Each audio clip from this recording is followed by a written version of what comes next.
Mrs. Tweed was no better than her husband. She did not, of course, have a horror face. It was a pity she didn't, because that at any rate would have hidden from her fearful ugliness. Take a look at her. Have you ever seen a woman with an uglier face than that? I doubt it. But the funny thing is that Mrs. Tweed wasn't born ugly. She had quite a nice face when she was young. The ugliness has grown upon her year by year as she got older. Why would that happen? I'll tell you why. If a person has ugly thought, it began to show on the face.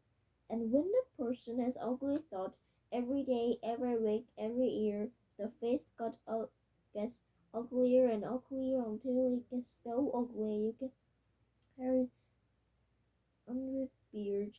So look at it.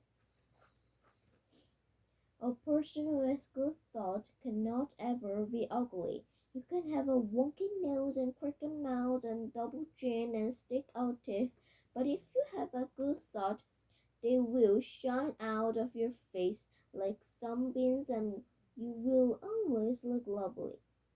Nothing shone out of Mrs. Sweet's face. In her right hand she carried a walking stick. She used to tell people that this was because she has written going too slow of her left foot and walking so painful. But the real reason she carried a stick was so that she could hit things with it, things like dogs and cats and small children. And then there was a glass eye. Mrs. Tweed has a glass eye that was always looking to the other way. The glass eye. You can play a lot of tricks with a glass eye and because you can take it out and pop it back in again anytime you like.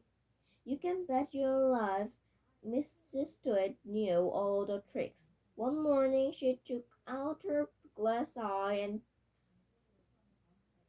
and dropped it into Mr. Tweed's mug of beer when she wasn't looking. Mr. Tweed sat there drinking the beer slowly. The front made a wire on the hairs around his mouth. He wiped the white front onto his shaft and wiped his shaft on his trousers. You're plotting something, Mrs. Tweed said, keeping her back turned so he wouldn't see that she had taken out her glass eye. Whenever you got all quite like that, I knew very well you're plotting something. Mrs. Tweed was right. Mr. Tweed was plotting away like mad. He was trying to think out a real nasty trick he could play on his wife that day. You better be careful, Mrs. Tweed said, because when I see you starting to plot, I'll watch you like a wombat. Oh, do shut up, you old hag, Mr. Tweed said.